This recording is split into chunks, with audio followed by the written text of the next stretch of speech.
Warning, listener discretion is advised. The following episode contains information and description of children being murdered. Please take care and consider this before proceeding with the episode.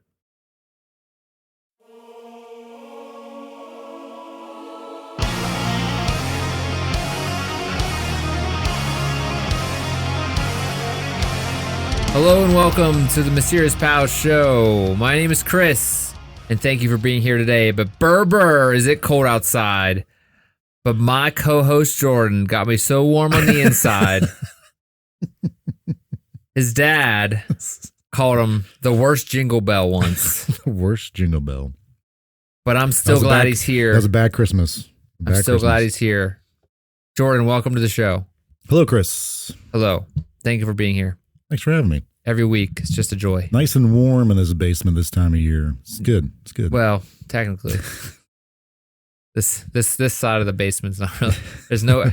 Yeah, it's a long story. But anyway, thank you for being here. We are going to talk about something mysterious today. Oddly enough, Who would have thought? Who would have thought? Right. Jordan, what do you got for us? Thank you for being here. Well, thanks for having me, Chris. Today is a little teaser. We're doing something. I'm gonna give you a couple things here. Okay. We're dealing with police corruption. Okay. A missing person, an imposter, and a serial killer. All right. A whole Christmas miracle here we got for us today. Yeah. Happy holidays. Enjoy your loved ones while you can. So today's mystery is what happened to Walter Collins. What happened to Walter Collins? Have you ever heard of Walter Collins? I've never heard of Walter Collins. All right. So seems like a very generic name. Yeah. Yeah. So they did a movie. Old Wally C. Wally C. They did a movie about this, I don't know, like 15 years ago. Really? Yeah. I never watched it. Clint Eastwood directed it. He's done some really good movies. Was it El Torino? Was that what the one? No. That was a good movie. That was a good movie. Yeah, he's done some really good movies, some not so much. I haven't seen this one. But Walter Collins is a 9-year-old boy who went missing in March of 1928. 1928? 1928. So this is like in Los Angeles, California. 28. 1928. So, man, I'd imagine a lot of people went missing in the 1900s, like early 1900s. So, but this is kind of we talked about this before. People were just like, oh, that guy just moved. That family just moved. Right. Yeah, like right. Yeah. People just go missing all the time. It's not like they're tracking them. Like, yeah. Right. Yes. Even before that, I mean, it was even worse. But like, so I don't know if you're like familiar with like noir, like detective like stories. So it's like this is kind of like around that time. A lot of what we're talking about deals with that kind of like storytelling. Okay. And you're specifically talking about like that, when you say noir, you mean like everything's colored black and white kind of? Yeah. Because noir's black, yes. I wasn't alive in the 1900s. Do you think people just saw no color? Like it seemed... You know where I was going with that. I think there's like a throwaway. I wasn't alive in the 1900s, but you were. You're born, in the 1900s. Okay. I was going more of like early 1900s, yeah, like turn of the century kind of, I'm not privy to the goings on in the 1900s. Yeah. Was it all black and white? No. Okay. But that's interesting though. Like people who weren't around that time, like you automatically think kind of that way, right? Yeah, obviously. It's based on weird movies and stuff like that. But like you see pictures, it's all black and white. Right. I've had kids ask me like, why were there no colors in the pictures? I'm like, because they didn't invent color yet, man. I don't know what to tell you. There was no Technicolor. They didn't invent color. Wasn't invented till like the 60s. Although they did it in Wizard of Oz, and that was like the 30s. I don't know how they pulled that off. I thought they went back and recolored it. Is that what they did? No. Look it up. All right. I don't know. Just look up what was the original Wizard of Oz. Computer. Wizard of Oz. Who was the person who played? What the heck was her name? Oh, Alice? Oh my gosh, no. Wendy? Dorothy. That's what it was. Dorothy. Dorothy in Wonderland. What was the name Dorothy of that? in Wonderland. This is terrible. I know she's Liza Minnelli's mother. My mom's probably watching this and like Judy Garland. Judy Garland, yeah. Judy Garland. Was she only famous because of that, or was she like pretty well known? I mean, Judy Garland. And I guess like in the night with that time when the movie was made, movie came out like 30s. Really? Yeah. Okay, so the first iteration of the movie was shot entirely in black and white. The much more famous 1939 adaptation, was shot in Technicolor. Okay. With certain sequences. So they invented it in 1938. Brownish black and white. They invented color in 1939. There, you heard it here, kids. 1939. Hot take. Color came around. Judy Garland. Judy Garland, yeah. I remember there was a... Was that the lady who had her shirt blown up or dress blown up on the subway? That was Marilyn Monroe. Difference. Much later. Well, 50s, 60s maybe when it happened. I don't know. Couldn't care less. But Judy Garland. But I remember like speaking of Wizard of Oz, there's that whole thing. I remember if you like, so you know, like the MGM movies is that like line that like roars at the beginning of some of these movies. Yeah, he's cool. Yeah. We should have a lion roar. If you there apparently if you synced up The Dark Side of the Moon by Pink Floyd, remember hearing about that? Yeah. Which is crazy because like that was before the internet. But like that was a known thing. Like people were like, oh yeah, people just knew that and it got around. But like, yeah, I wonder where that before came the internet. Isn't that weird though? Like that information just kind of traveled. I mean, you got to remember, like the internet was around in the 60s, the ARPANET, and it really wasn't until I think like the 80s, 70s or 80s, whenever the HTTP protocol came around, where they started like that was whenever they got together. I can't remember his name. Skynet. No, they got together. I think that was the guy with the robots. They got together and like they started a protocol within the networking of so people with different universities can share information so they can research. Al Gore, he invented the internet. Remember that? He said that. Who? Al Gore. Is this the guy that landed on the moon? Yes, it's Al Gore, and he invented the Three Musketeers. Yeah, so Timothy Berners-Lee, that's what I was thinking of. Okay. He was part of the group that invented Mosaic was one of the first web Internet Explorer was a web browser. Web browser. Mosaic was the first web browser. And I think it was in the 80s? I want to say 87. Maybe it was 97. It was the first web browser commercially available. But I think in the 80s or 70s is whenever Timothy Berners-Lee and that group got together to make that protocol. No, the ARPANET was around before. Okay. Sorry. Yeah. ARPANET was what they were using in the Cold War. Right. So if California got nuked, they could send a message to everybody and be like, we got nuked, so launch our nukes. Like that's the whole basic behind it. They can instead of having to call. And actually there was a lot of like phone there's actually Bell Atlantic, like different phone companies had these like before the ARPANET came like around, they had like these buildings that were like underground, they were like safe from blasts and stuff. They were basically just a bunch of switchboards of people sitting there like that would be so if we did get nuked, they could still call people. Yeah. But then were those in like the bunkers? Because I know like throughout the United States there's like bunkers are like for the president to go to, the vice president to go to. It's something like that. There's like I think there was some documentaries about these like buildings that were basically like the phone company, but it was like a special branch of it, I think is how it went. And like they were just like, your only job is to be available to do the switching before we had automatic switching, which is, take this wire and plug in this wire. Right. And then automatic switching came around, electric switches, and then ARPANET and that whole thing came around where they could say, we're being bombed, and then everybody knew at the same time, basically messaging it. That makes sense, yeah. Yeah. So it just, and then some jackasses went around and made Facebook and ruined it. Ruined the X internet. and Twitter and it got even better because it got better. Things got real weird on the internet. I'm going to bring this up because it's really interesting to me. Just technology in general, obviously. I've talked about this before, but I had someone and I got not an argument, but a discussion about, and it was during my dissertation work about how kids work today, right? It's in education. Yeah. And this person said, I think it's ridiculous the way information is available today, because whenever I was doing research for my undergraduate work, I had to go, and this is an older person, had to go into the library and look in Dewey Decimal. Find the book and go to the. So you went to the card catalog. You looked to the topic you wanted. Mm-hmm. It told you to go to a certain area. Yeah. You got a book. You opened up the index. The internet is an index. Right. And I compared this is how you basically Googled it. Yeah. Without Google. And yeah. And so she was like, oh.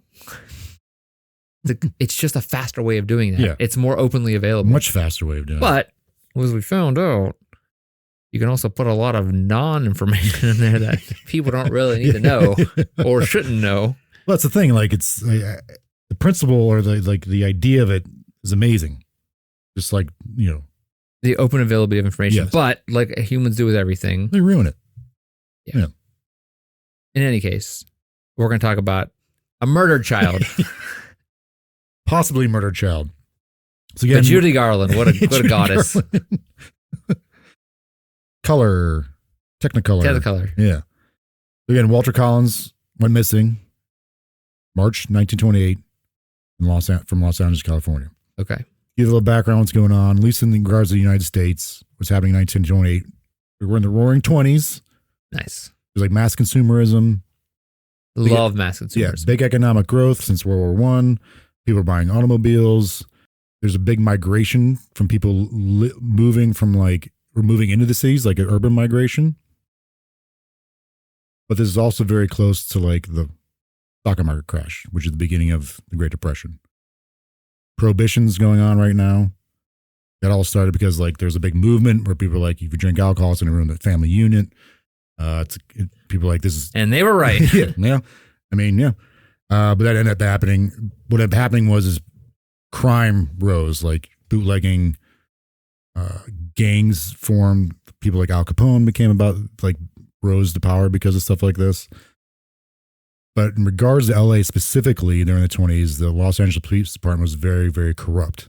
Stock car racing. That came around too. Right? Yeah, that's right. Yeah, stock car racing. Yeah, because of the bootleggers. Yeah. But in LA, the police force was known to be corrupt. It was well documented. The general public knew it. Newspapers knew it. They were also taking bribes from a lot of these mafia people. So again, this was happening in LA, which is where this boy, Walter Collins, disappeared. Also, the police are very much well known for brutality. Their police chief was called Two Guns Davis, kind of like a shoot first, ask questions later kind of guy. This is much like you. Yeah. And when I carry my Two Guns Joey. Two Guns Joey. Yeah. So on March 10th, I'm going to go back a little bit here. So Walter and his mother, Christine, were living in a middle-class neighborhood in LA. Her husband, Walter Sr., also Walter's father. What's middle class in 1920s, do you think? Is that comfortable life? Comfortable enough, yeah. One car, stay-at-home mom, that type of thing. So we'll go into this a little bit later as far as what women were doing. There's time or what they were allowed to do, but there was during this time an elevation in what women were able to do as far as working. It was kind of more socially acceptable, at least in urban areas. So she was working, so she was able to support Walter on her own. But her husband was in jail. I've seen multiple things, either he was in there for robbery or for bootlegging or working at a speakeasy. It was just her, Christine, and her son, Walter. March 10th of 1928, Walter asks his mom for some money to go see a movie. He gives him a dime, go see a movie. Was there sound in those movies yet? The talkies? Oh, I didn't think about that. I imagine it's Charlie Chaplin kind of stuff. Okay. So probably not talking. Yeah. No. I don't know when sound came around. I figured. But she gave him a dime, and I wonder what that equivalent would be today. $5, maybe? Yeah. Something like that. Still couldn't get into a movie. But she's like, yeah, go see the movie on your own. How old was he? 9. 9-year-old boy. Yeah, I didn't see anything. It seemed like he just went on his own. No friends or anything like that. But these might have been simpler times. People weren't necessarily been people weren't really locking their doors or again, this is LA. So I don't know. What the internet did was make us all aware of everything that goes on. Stuff still went on. Oh yeah, of course. Yeah, people were still getting murdered and getting police brutality, but now we can see it and know about it. It's much more in our face. We can actually see it. Which is good and bad, but it's also good because we know that the world was actually messed up. Yeah. It was always messed up. In most cases, a lot more. Yeah, sure. Yes. So time goes by. She realizes her son hasn't come home yet after seeing the movie. I'm kind of curious what movie it's supposed to be, but I didn't see anything about this. So she quickly, within hours, files a missing child report. The police, they started a citywide investigation searching for Walter. So they're under scrutiny. The police department's under scrutiny at this time. Like I said, the general public thinks they're corrupt, incapable, inept. Newspapers are writing things saying that they're not really solving cases, which goes back to them being corrupt. Maybe they're being paid off, which a lot of times they were by a lot of these local mobs. Also, during this time, several children in the LA area have gone missing. Now, LA is big. Obviously, huge now, but even back then it was pretty dang big. There have been reports of missing children already. Is it just general missing? Like young children were they just gone? No, I know were they ever, those any endings of those stories? Were they ever found? Mm-hmm. Okay, good. Yeah. Great. We'll go into that. Can't wait. So they're feeling pressure to the police force. All right, we gotta preserve our image, not preserve, but make our image better. We should arrest someone and make some kind of conclusion or see this through. Walter's father, who's I mentioned, is in prison. He believes his son was abducted by some people he might have in the past revenge. Yeah, thank you. Revenge type of thing. Yeah, or out of retaliation or something like that. So they're doing this big investigation. They're going door to door. Apparently, neighbors of the Collins claim to have seen Walter in the backseat of a car at a gas station trying to get out. Another claimed to have seen a man and a woman asking for Walter's address. Asking them for Walter's address. Man and a woman, okay? But nothing happens. Wait, so this kid March 10th. March 10th. And all these reports come in of them seeing. Police are doing investigations. They're searching. I think they live in a neighborhood called Lincoln Heights. They're searching all around there. They even go to a lake or a pond that's in that area to see if they can find a body. This is going on for a while. It takes 5 months for something to happen. So they said someone.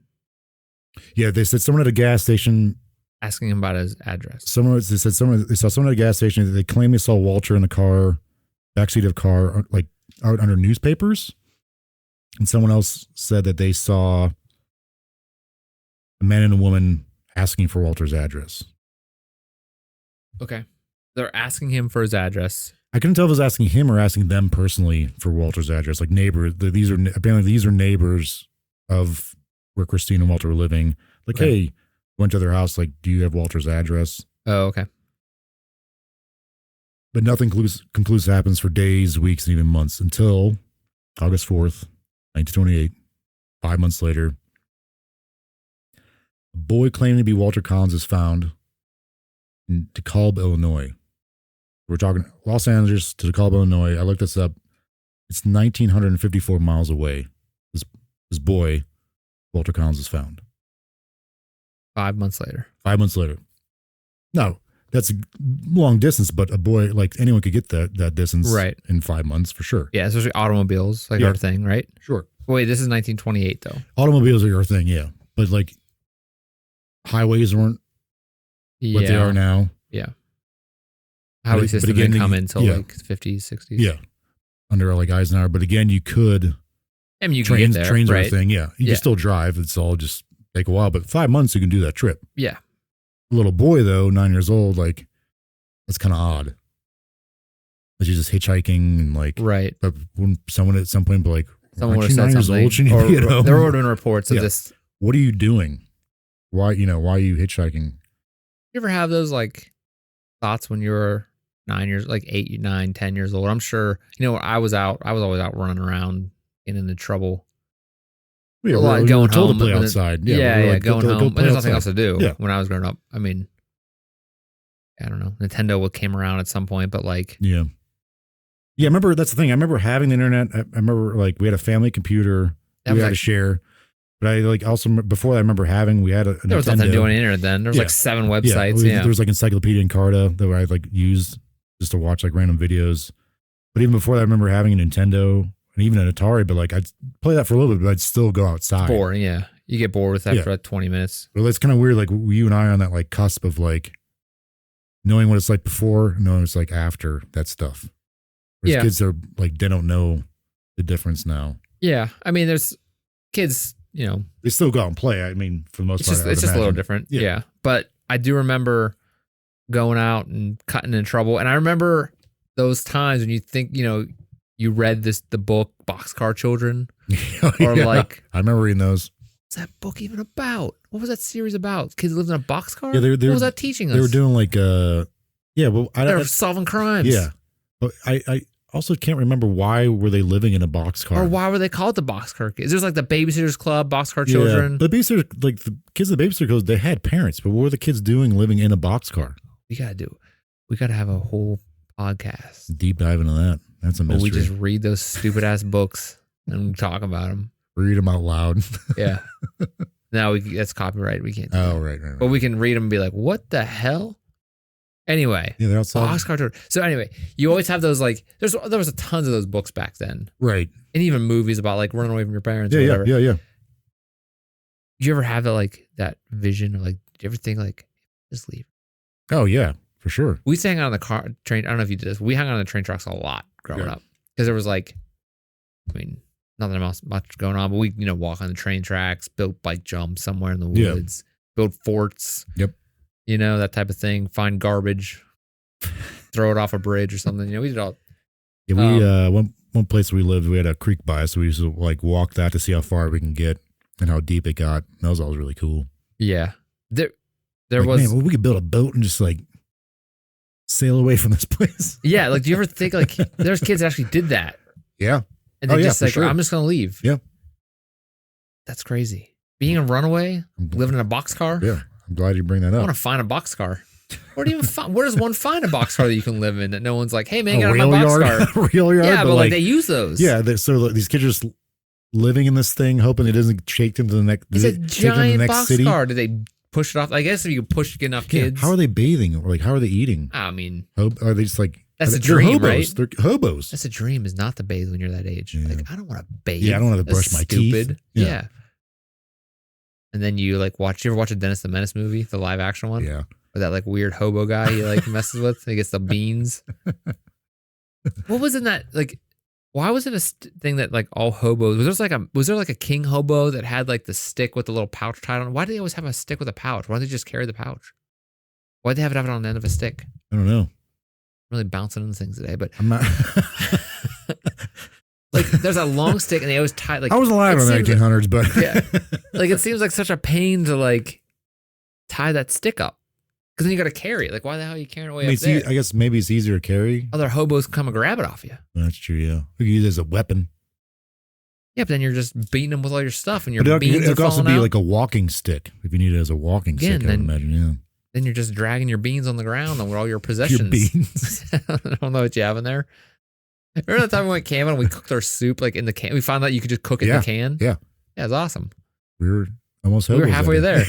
We just needed a stick and a satchel. Yeah, I don't have a bandana to use to. All right. Walter Collins, Idaho. What was he at? Illinois. Okay. August 4th, 1928. A boy claiming to be Walter Collins is found in Illinois, 1,954 miles away from Los Angeles. Okay. So you would imagine like this gets word gets back to Christina's mother.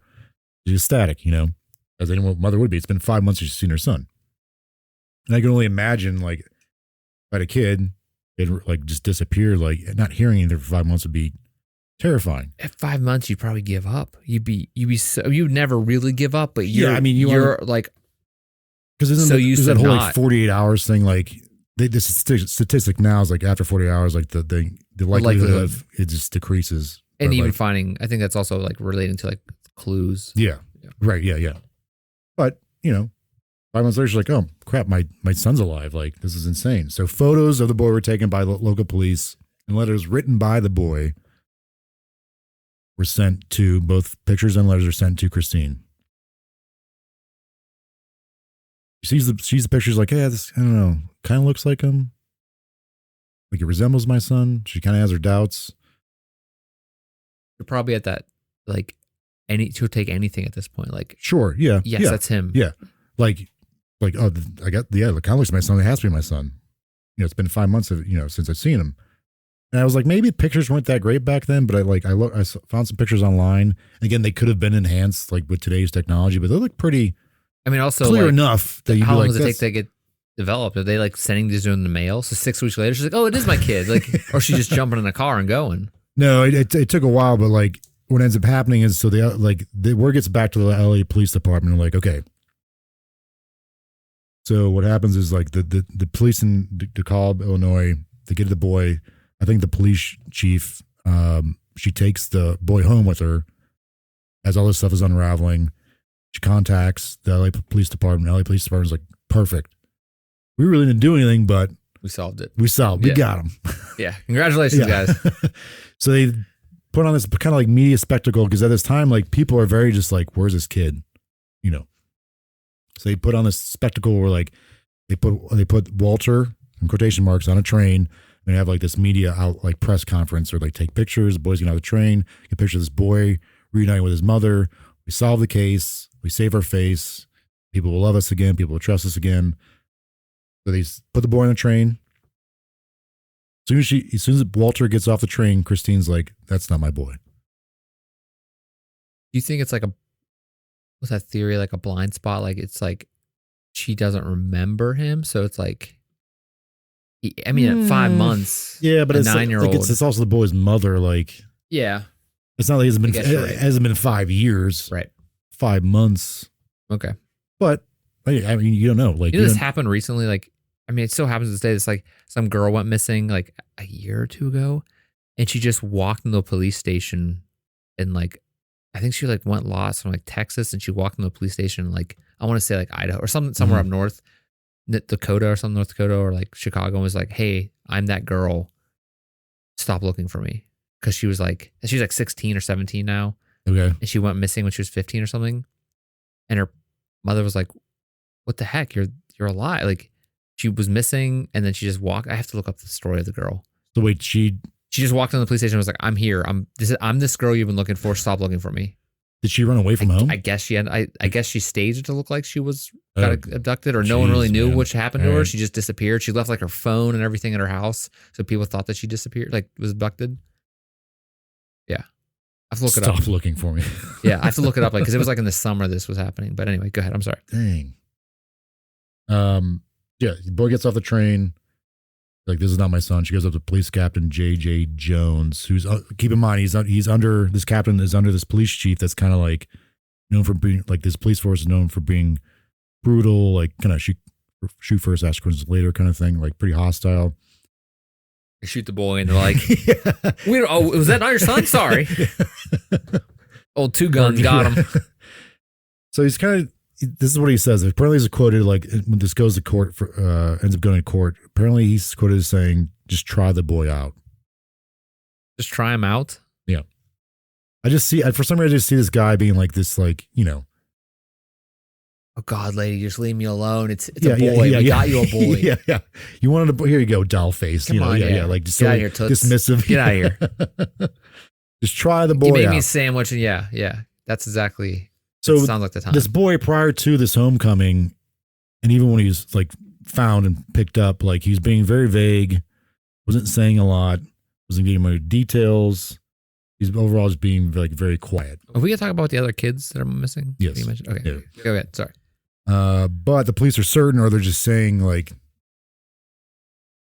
it's him, just for the safe face, that perhaps he was. Don't listen to the mother. It's him. Yeah. Well, trust us. What would the mother know? We would never lie to you. This lady doesn't know what she's talking about. She's a woman. Well, yeah. 1920s. It's a woman. Come on. We're men. We'll go into that too. Please, like, weird being facetious. That's not. No, but like this is what's basically right. But I know we're saying yeah. We're mocking them. Yes, we're not. Yeah, we're not saying that's true. In line with that. Yeah. But even like experts are saying, like, maybe he was kidnapped. If he was kidnapped, he went through some kind of trauma. So of course he's gonna be quiet. Like, why? Like, if he experienced something like this, his demeanor might change. So Christine, the boy's mom, agrees to take him home. try them out. Yeah, trial run. She's trying them out. Surprisingly, their family dog, Tiny, runs up to the boy, starts licking him, almost as if he recognizes that, like, this is Walter. Like the family dog recognizes this boy. Like, oh, it must. So people are like, this goes in newspapers. So I was able to find one of the newspapers. But again, experts are saying there's a clear sign that, like, this boy must be Walter. If this family dog is being this friendly towards him and, like, this accepting of him as soon as he walks in, apparently that might not have been the case with the dog, with around strangers. Right. Who knows? Love dogs. I have dogs in my life. They're dipshits. So. But again, like, so they're publicly saying Christine's wrong. Again, why wouldn't the dog like? What would a mother know? Exactly. Yeah. So 3 weeks later, she sticks around this boy for 3 weeks. September 1928. She's like, again, this is not my boy. She gets signed statements from, like, neighbors and friends of the family, people that know Walter. So other humans, not the dog. Beings, yeah. People, the dog signed off and said it was. People who have, like, brains, bigger brains, and actually, like, talk. But Your Honor, the dog said it was him. He licked him in the face. He licked him right in the face. Dogs don't do that to everybody. Yeah. She got statements from friends and neighbors and had the boy Walter's dental records to show this was not Walter. And this is before DNA, so it's not like they could do DNA. Yeah, right. Yes. She takes us to the police department. She's like, hey, this is not my son. I have statements. I'm telling you, the mother is telling you this is not my son. It's like a lady trying to return pants that don't fit her. She's like, no, I swear I don't fit any. Please take these back. So when she did this, what do you think the police did? So this is 1920. 1928. This is a woman saying this is not my trying to prove something. Yeah. They said, ma'am, I don't got time for this. I would imagine they didn't agree with her. Or they didn't believe her. Not at all. Okay. Not only did they not agree with her, they accused her of overreacting. They accused her of trying to make the police department look bad. Nice. And of being a terrible mother. They really threw the book at her. They were just like, old Two Guns was like, hey, lady. So not only that. The only thing was missing was like, why do you have shoes on? Get back in the kitchen. Yeah. That's the only thing. What are you doing outside the house? Yeah. Who let you out here? Not only did they do that, but they did something called a Code 12. Did they lock her up? Where they were allowed to have her placed in an institution for being difficult. That was a thing? Yeah. Code 12, no. Sure. I can't call the police and be like, my wife is being Code 12. While she was in there very shortly after, like, reason, but like in a small time frame, I can't remember the year of it, but like they're like, yeah, police department can't do that anymore. Because the Code 12 was just for being a nuisance to the police department. They could throw you in an institution. Could you imagine if, like, my wife, just makes me mad one day? Like, I'm going to Code 12 you. You better get That's what they did in there. They were able to do that. Like, husbands were able to do that back then. And even though it's, again, like, it's the roaring 20s and like. They're so good now. Even though it was like the roaring 20s, there was like the women's suffrage movement was successful because they were able to start voting. A lot of them were able to enter the workforce. The flappers were like this. You remember like hearing about the flappers? I remember the dance. Is that they had like the dance, like they were is a dress? Yeah, I think it's part of like their dresses, like what they wore, but like it's very. Was this like a group that rode around like a motorcycle? Like what is the flappers? I heard the flapper girl, like it was like a dance movement or something. It's just like an overall like social movement or cultural movement in regards to women. Like they were like the way they dressed. They're supposed to be like this much more independent lifestyle. They call them the flappers? Yeah, I can't remember off the top of my head why that's the case. Was Louis Armstrong around this time? Yes, like this is like jazz movement, like all this. Louis Armstrong. Yeah. So like jazz is big, and like so like when you like again like in the urban world, like this was also acceptable, but outside of like the cities, like it was still much more traditional. Like women would still be in the kitchen. Jazz was seen as like this terrible music that was like the devil's music. Yeah. So like even though like there is this like progressiveness in regards to like how women are treated, it's still not great. There is progression throughout this decade, but it's still not where they ideally women would want to be. They're still expected for the most part to be housewives. There were work opportunities, but not much variety. So again, like during World War I, they were allowed to work in factories just like during World War II. Then after World War I, just like after World War II, like they're kind of expected to go back to like what the status quo was before that. But anytime they acted out societal norms, like things like this happen. Like their husband's like, come on, you're acting a little crazy today. Take your pills. I want to send you to the loony bin. Yeah, and that like legit happened. So like that's the reason why I bring all this stuff up is because that's exactly what they did. They locked her up. They're like painting a picture of society. Like you understand your emotions, so you're hysterical. We're gonna lock you up. Yeah, hysterical about your kid who's still missing, and you want him to be actually found. Yeah.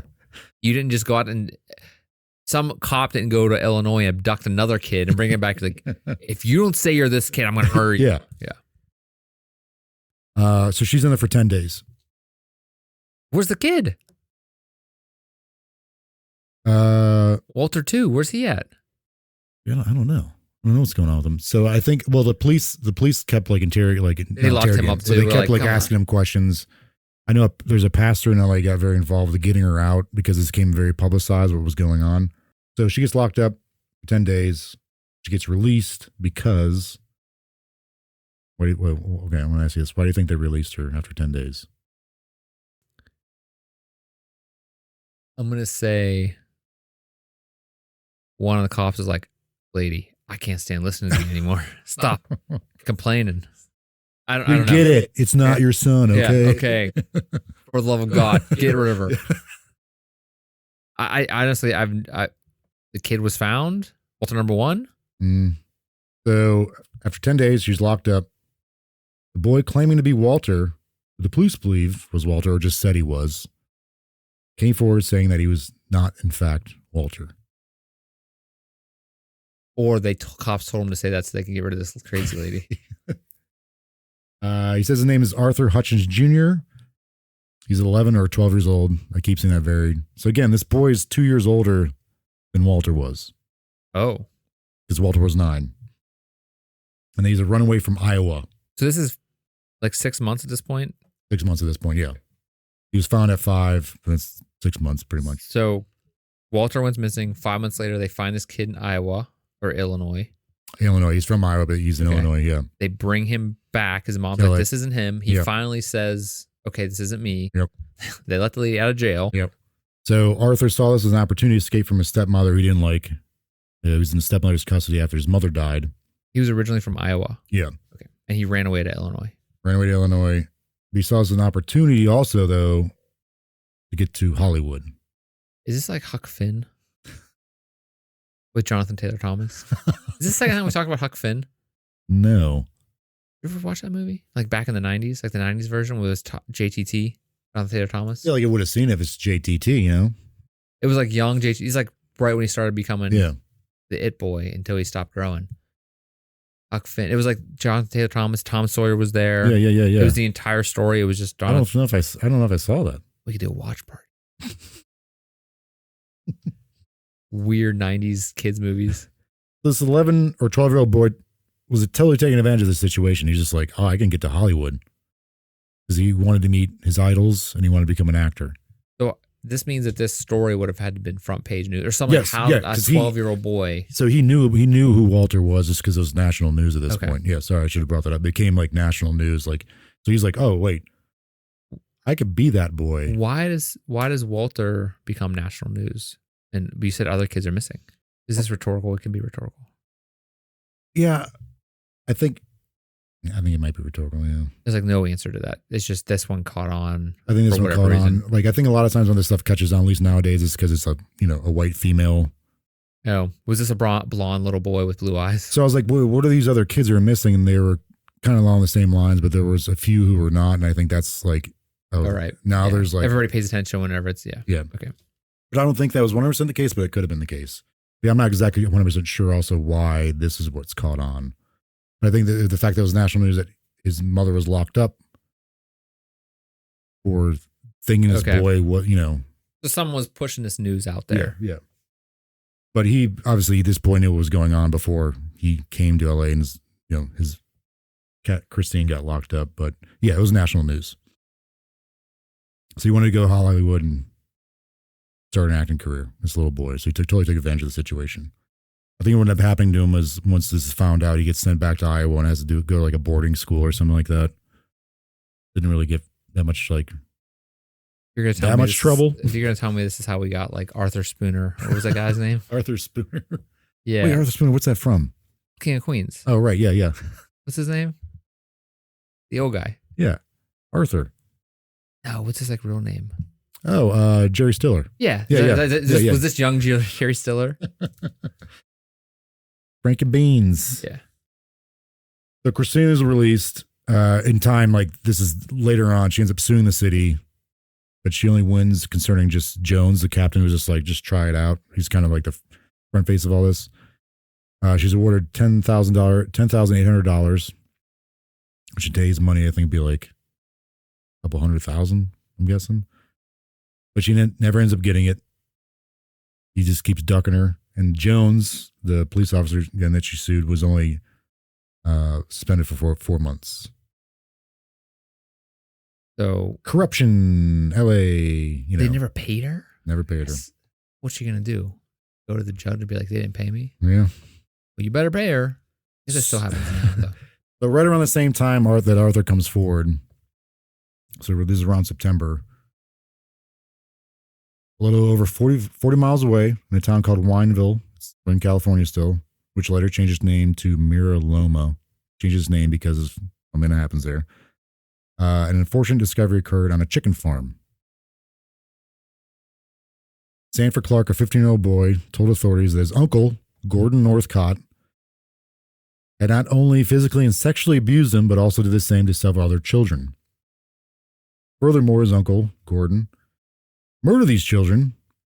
In some instances, Northcott forced Stanford, this boy, his nephew's 15, take part in the murders along with Northcott's mother, Sarah Louise Northcott. This is 40 miles away. This is discovered right on the same time as all this stuff that's going on with Walter, this imposter kid that comes along. A chicken farm, chicken ranch. This boy, 15, tells authorities, I've been in this horrible situation, not only me, but like I'm being forced to do kind of like partake and help my uncle do the same thing along with my uncle's mother. Uncle's mother or his mother? The kid's mother? His uncle's mother. So they're all originally from Canada. His grandmother. I think it's, or through marriage. Something, I think it's through marriage. So they're all originally from Canada. You can't have Canadians coming down here. This is what happens. But they're Canadian. Why are they murdering people? They don't do that. They're too nice. So a little backstory. Clark joined his uncle from Canada when Northcott purchased a ranch out in Wineville. Between 1926 and 1928, Northcott abducted children and committed these said atrocities. When Stanford Clark's sister, this is the boy, the 15-year-old boy, came to visit one time from Canada, just to see how I was doing, because apparently he was sending letters, but they didn't sound like they were coming from him. It seemed off. Stanford told her what was going on. So she goes back home to Canada, alerts the police there, who then in turn alert the police in California.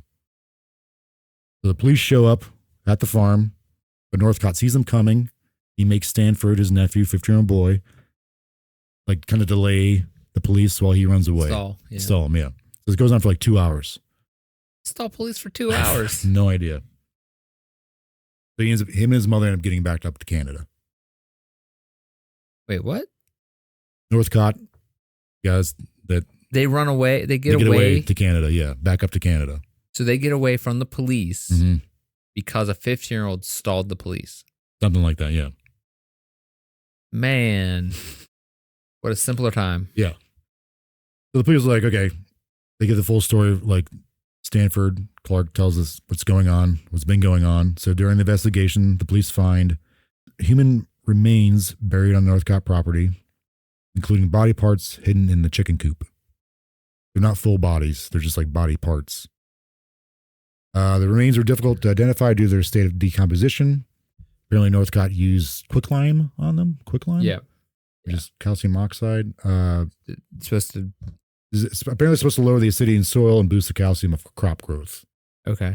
And they can also use it probably to dissolve bodies. So, but as another use in murder, helps decompose the body and mask the smell. Apparently, like Nazis use it for like mass graves. They also, I think, what's his name? One of those famous serial killers, the clown one that Gacy. Yeah, I think he did that. They found a bunch of that underneath his, because he dug underneath his floorboards. Oh. I think. Okay.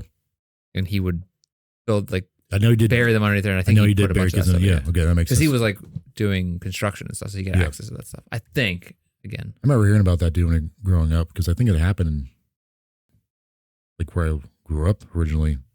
There's always, like, around, like, not, like, exact that area, place, but, like, that general city, yeah.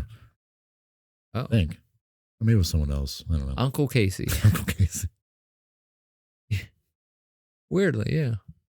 I was at his house. It was no big deal. He always gave me candy. So remember I said there's other children that were kind of missing the general LA area. So the investigators at the ranch were able to deduce that the bodies belonged to missing children. They also found a bloody axe that had hair on it. This gets back to like LA proper. People are like, oh, maybe Walter was there, because the kids that went missing, they ended up getting identified or kind of in LA. You know, LA's a big city even back then, but like maybe this guy was in the LA area.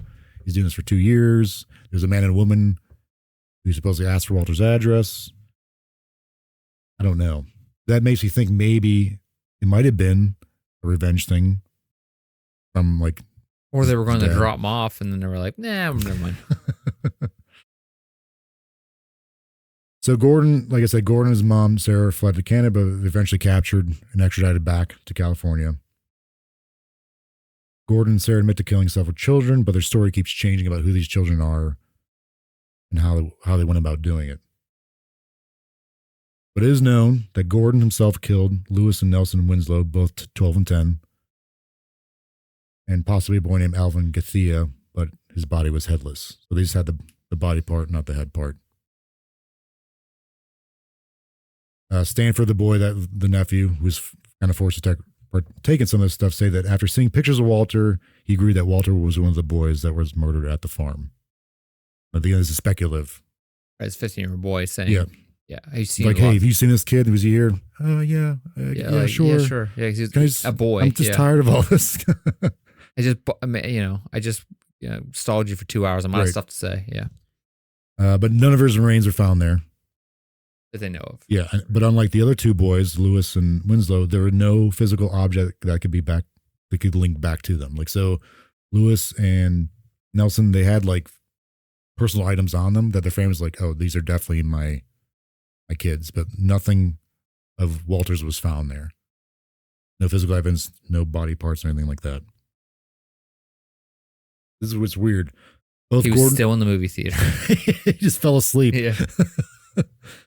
Both Gordon and Sarah admitted at different times verbally to murdering Walter, but when asked to write a statement, they both recanted.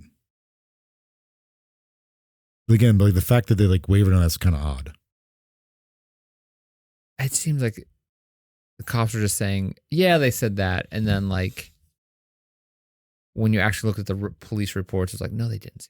But like it seems like just a mashup of information's incorrect. You know, it's always one of those things. Yeah. But they like verbally like, yeah, we did it. But then like when they came down to actually write down an actual statement, admittance, there's like, no, we didn't do that. Maybe they wanted they want to get punished for it. But they already knew they're getting punished. But they wanted people to know that they were tough. Yeah. You know? Like, yeah, we did it, but we're not going to admit to it. You coppers got to get it. But they already like are being arrested for known to have killed these other kids, so why not just like, hey, the Lord's like, dude, shut up, stop talking. No, don't write that down. Yeah. Like they already known, it's known that they were like, you know, or at least Gordon was doing terrible things to these kids. What is that happening is Stanford, his nephew's like, they're like, yo, you took part in these killings, you need to be on trial too. But then like his lawyer or somebody was like, well, he was forced to do this. Like he didn't have a choice. So Stanford kind of gets away. I don't say get away, but he gets to like live a life as much as Wesley could, considering what he had to go through. He was a victim. He was a victim. He's like, it's probably like, if you don't do this, I'm going to kill you. And I think pretty sure that's what happened. So Gordon and his mom go to prison. While Gordon is in prison, though, Christine communicated with him, Walter's mom. Yeah. Through telegrams, and apparently at one time in person. It's like she went to go visit in person. So apparently in the telegrams, he was like, yes, I did kill your son. Again, he's saying, he killed Walter. She's like, well, I want to talk to you in person. Tell me what you did, like why you did it. Like, okay, come visit me. And apparently when she went to go see him in person, he's like, I didn't actually kill your son. Okay. All right. Well, all right. What's his name? Gordon. All right, Gordy. I mean, if you're in prison, you're probably just bored. Yeah. You just got to be a jerk to be a jerk. So February 1929, Gordon Northcott's convicted of murder, but not Walter's because there's no evidence that he did. He's sentenced to death by hanging. Apparently right before the hanging, he's saying he was innocent of murdering Walter. And then I saw something. I couldn't remember where I saw it. And I also don't remember what the site was, so I don't know if this is true. Apparently his hanging took 13 minutes because they messed something up. So the dude was hanging for 13 minutes. Seems like that's a story with a lot of those famous hangings. Right. Someone didn't tie something right. Walter was down there trying to push her back. No, he's okay. His mother, Gordon's mother, Sarah, was sentenced to life in prison after claiming she eventually did claim that she was a sole killer of Walter. What? But again, there's no evidence. Right, there's no evidence linking it back. Can't conclusively say that. Again, you said earlier, there was no DNA, even though they found hair on the axe, and the axe was bloody. You couldn't actually link any DNA back to it. Go back to that. What's that? I wonder if they can go back and do it now. You always hear stories about that. Yeah. I'm sure we will look that up. I think we can talk about that in the Jack Ripper episode. Again, they did that in Jack Ripper. Yeah, I don't know if that's in part one or being part. Well, they both would have been out by now. Yeah. So again, there's nothing linking back to Walter being there. The mother admits it. Some people are saying that she admitted it to protect her son, but why would you do that? Apparently, they had an incestuous relationship, the two of them. Apparently, he was sexually abused by his father. So there's a lot of weird, mental, psychological things going on with these people. It's hard to trust these people. Yes. And Christine, even despite everything that happened, she still believed that her son was alive out there somewhere up until when she died in 1960. That's it. Christine died. Christine Collins, 1964, she died. Still believing her son was alive. Okay. So what are the theories? Not that he was dead. He was still alive. So there were some... She apparently seems like she didn't think they actually killed her son. She just thinks that he was still alive or that he was killed by someone else. Still alive. What? That's it, man. We don't have there's not we kind of already went over it. Yeah. Yeah. There's not I know a lot of times we'll have a list of this is what happened, but So what do you think happened to old Walter? You think he's listening to us right now? I feel like he would have been dead by now. He's 28. Yeah. Yeah. Well, he might be. Yeah. Because if he was probably born in 1920. Be 100 years old, over 100 years old.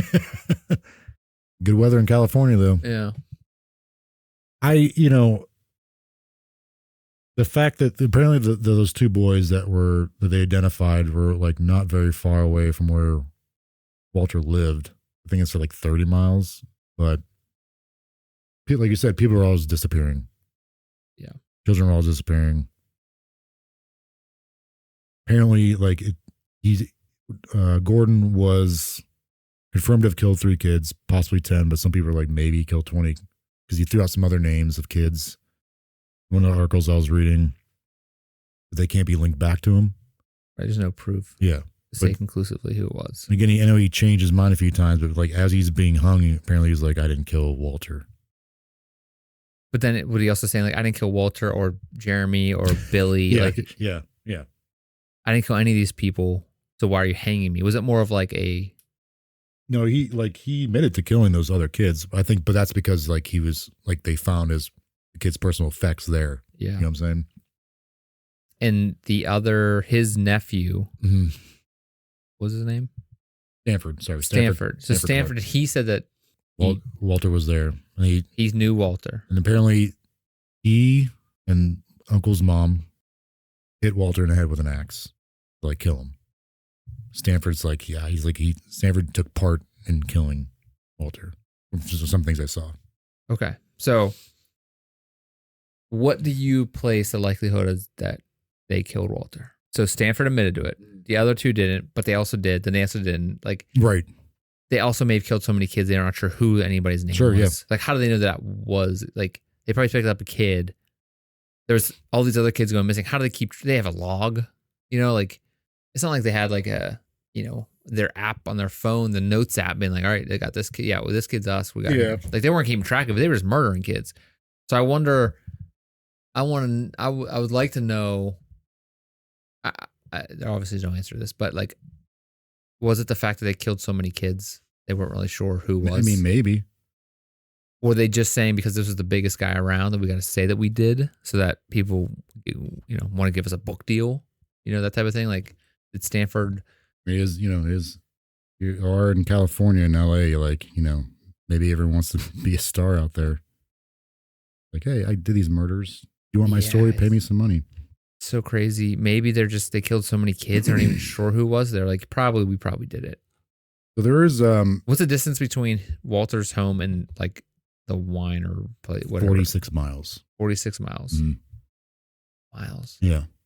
So I had mentioned like that town ends up in 1930 ends up changing the name because like became so synonymous. The town became so synonymous with the Wineville chicken coop murders is what it ends up being called. Okay. So they end up changing the name to like distance themselves from that. So this is like a big thing back then to like guy did these horrible things to the kids and then murdered them, and Walter Collins might have been a part of that. So this town was just like, we need to distance ourselves from this whole thing.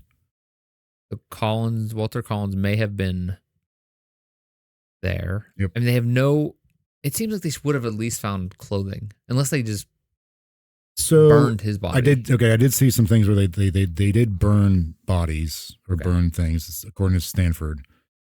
And one newspaper article I found, I think. Why would they use that other stuff though? If they're just burning bodies, they would just probably burn all of them. Right.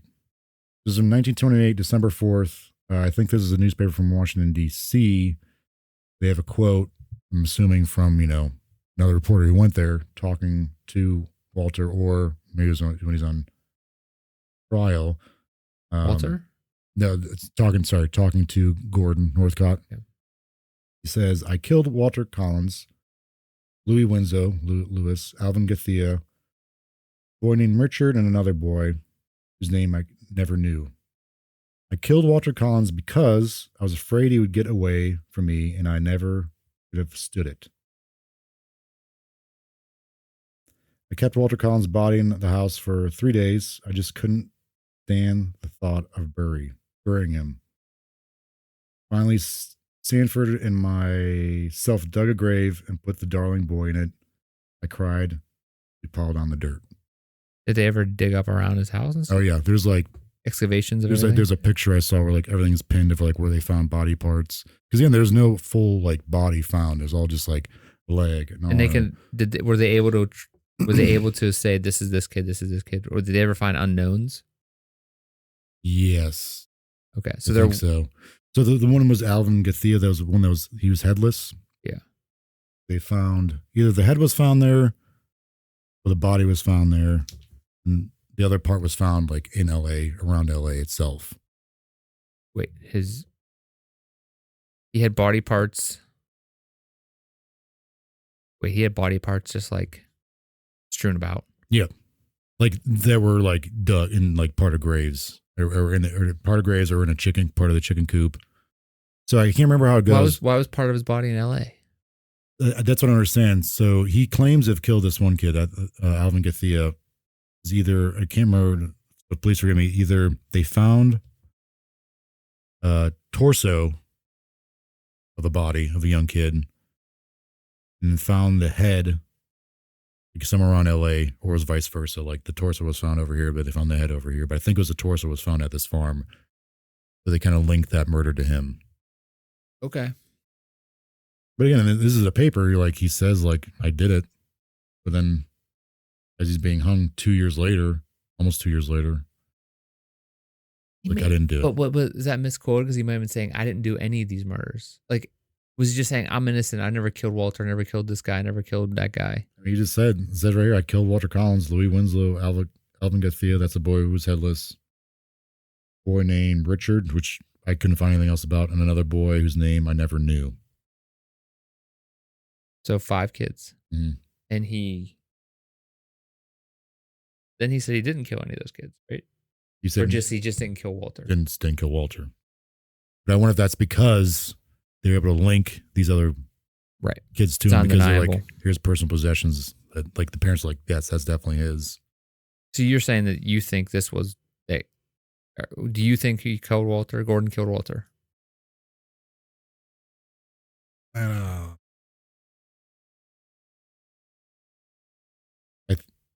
Yes, I do. I don't think, and unfortunately, like I don't want to believe that his poor nephew had to take part in this stuff. His nephew was even like, yeah, I had to swing an axe because they're like, his uncle made him do it, like help take part in killing this kid. Happy holidays, everybody. Ring-a-ling-ding. Jingle bell all the way. So going back to the story of Walter, he went to a movie. Yes. Or did his mom accidentally knock him down the steps? He died, and she's like, "Oh, he went to a movie." Like flicked a dime at him. Like, there's a dime. I took him. Went. It just seems crazy. Like, did they know he went? Was there people that saw him at the movie? Not that I know of. Like, apparently, he went alone. From what I understand. Like the neighbors saw him walk on the street. I mean, the police officer giving this guy sounds like a huge, terrible person. Was like, no investigation was done. You're just a bad mother. Maybe you're just a bad mother. He left because you sucked at mother. Not by no means am I agreeing like that's the case, but like, what if she just was like not? I'm playing devil's advocate. By no means I'm saying this woman was a terrible person, but like, what if she was just like a bad parent? Was like, he ran away. Sure, yeah, go to the movies by yourself, and something unfortunate happened, or like he ran away. And he never wanted to be found because he didn't want to be taken back to her. But at some point, he would have came back. Oh, yeah. He's a 9-year-old kid, I would imagine, right? Or he's like, this is a terrible idea. Why run away from home? Or he did run away from home, and he never wanted to go back because he didn't want to be taken back to her. But at this point, he would have came back up. Yeah. I just think that where he ran away and was abducted. Yeah, and he ended up on this farm, and he ended up on this, the called 9 Boys Slam on Murder Farm. Well, so if we were looking at this, I know it's not as fun because like a lot of times you get like theories, right? But this is like no, I mean there's a lot of theories because it could have been literally anything that all those it could have been so many different things. He could have disappeared. Yeah, he could have fell in the ocean. He could have been hit by a car, and the guy was like, "Oh crap!" Threw him in the back of the car and dumped him. Like, there's so many things that could happen to a 9-year-old kid, especially in a day where there's no cameras anywhere. Like, I guess if he was hit by a car, a car going like 5 miles an hour, and been like, "Oh, sorry, chap," just bumped him a little bit. Sorry for you. He could run over by a horse, that type of thing. He could have went to that movie and fell through a flap in space and like ended up in another dimension. Like, it could be all of those. And that dimension, a ghost ship, alien abduction. Yeah, like the norms. Yeah. Yeah. He could have been abducted. It's LA. He could have been. That's how we got. Who's the guy that's always running the movies? I was running the movies. Yeah, Mission Impossible guy. Oh, Tom Cruise. It's gonna be Tom. This is a little hot Tommy Cruise. We don't know. I mean, it seems to never age. So it's probably him. I think he was abducted and murdered and buried somewhere. I don't necessarily think that Gordon did it. I think that was a good fall guy. Yeah. I also forgot about this part. There's a quote. I'll paraphrase it, but it seems like Gordon was Sanford, the 15-year-old boy, Gordon's nephew, was much more willing to do some of the murdering, according to Gordon. So there's a quote saying, then one day Sanford said he thought he better kill Nelson. That's one of the 2 boys, the brothers, because the kid was getting fretful. I certainly did not discourage him, didn't help him either, but I did help Sanford bury him. He's implying that like Sanford took more of an active role in this. He wasn't the victim at the whole time. They just have these kids tied up. Like, these kids were all just tied up? Yes, so, in the chicken coop. But again, you're basing this out. You're trusting this man who's done horrible things that, like, literally the only 3 people that could. It seems like it's too. It could have been this guy, or it could have been 30 other guys at this point, 30 other people doing this at this point. Like, there's so many other murderers that we don't know about. I mean, what's like the statistic is like there's 20 some serial murders at any given time active in the United States, like some crazy number in the world terrifying. Or something. Yeah. And it's like, okay, that type of thing. Like, could have been even more back then. We don't know. Yeah. That's the ones they know about. So when was the Black Dahlia? Wasn't it around, not around like shortly after this, like 40s or something like that? Look, man. I don't know. Look, The Black Dahlia. Let's talk about I can't even tell you why they named it that. That Jack the Ripper? Sure. Yep. I have no clue. Jackie R. It's a true crime serial, like serial murders. That stuff never really interests me. I don't know why. It seems like, but here we are, cop procedural type of thing, like that type of show, like that seems to be super popular. True crime. Like I like to listen to it a little bit here and there, but I get bored of it. Like it makes me depressed. Like, you ever watch like? Oh yeah. After a while, like I like to watch this stuff, or like, not frequently, but after a while, I'm like, I can only take an hour. And I'm like, I can't keep listening to this or watching this. Like, I tried this one. So like it's too dark. I really like that show. It was on like A&E, or not A&E. It was on like ID Discovery, Investigation Discovery. It's like a Discovery Channel. I don't know if it's around anymore, but there was I think it's on Hulu or Netflix. It's like a detective who was like one of the biggest famous detectives, and he was for Sherlock murders. Holmes? No, it's like murderers modern day. Mm-hmm. I don't know when Sherlock Holmes was available. Is he real? No, but Jack the Ripper, around the Jack Ripper time. Victorian. Okay, so Sherlock Holmes was a book by the Alice in Wonderland guy who murdered people. Judy Garland. Yeah. Oliver Twist. Oliver Twist. Yeah. Was Sherlock Holmes the guy? I was like, please, sir, I have some more. You're right. That was him. So, yeah. There's a detective guy. He has a show. It's like multiple seasons of it, and he's solved like a ton of murders, serial killer, all kind of stuff. I liked him, and like the way he solved these things, these mysteries. But then you're like, yeah, it's like you watch like 2 episodes and you're like, nah, I need to like. It's a lot. You need to go for a walk, palate cleanser after some stuff like that, man. Yeah, some of the stuff like dealing, like, can you imagine, like, that's why I've been sticking to a lot of the like non-murder. Yeah, that's fine, man. Yeah, no, I totally understand it. I just can't believe, like, I couldn't imagine being like a detective and like seeing this stuff. And I mean, it's cool to like. I also it'd be cool to be like a detective. Like solve the, like to actually bring closure to get the bad guys. Right. You want to do that, but you don't want to deal with the other stuff. But the amount of stuff you have to see. Yeah. And like figure out. Dealing with like, obviously. I'd imagine you get to do it, but it still has to destroy you. Yeah, of course. Yeah. So on that happy holiday note.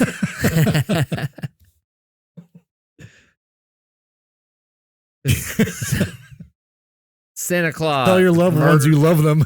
Maybe Santa Claus murdered Mr. There you go. Mr. Walter Collins. Wally Collins. He was a bad boy. What happens if you don't listen to your mother? Yep. He took that. Maybe he stole the dime from her. He took the dime and he went and spent it on jazz cigarettes. Is that what they call it? I don't know. Yeah. I just heard that somewhere. Okay. That's why Santa came and reaped what he sowed. This is a bad show. We're bad at this. We're not solving it. We can be terrible detectives. I still think it's funny. You're like, I was born in 1900, but live jazz cigarettes. Yeah. Yeah. Yeah. I got a lot of. That's a nickname for him. So, Walter Collins, Mrs. Collins, we're sorry for your loss. Mm-hmm. We hope maybe Walter's out there, his kids are out there, and be like, yeah, that's us.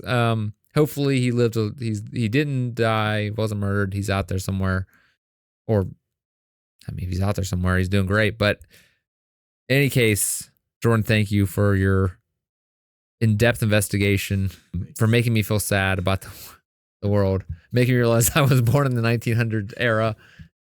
Thank you, everybody, for being here. Thank you for listening to us. If you liked what you heard and you want to try to help us out, please subscribe on YouTube, follow us on your podcast platform of choice, and go ahead and leave us a comment, send us an email, connect with us on social media, Facebook, Threads, Instagram at Mysterious Pals, Twitter, whatever, at _Mysterious Pals, or at Mysterious_Pals.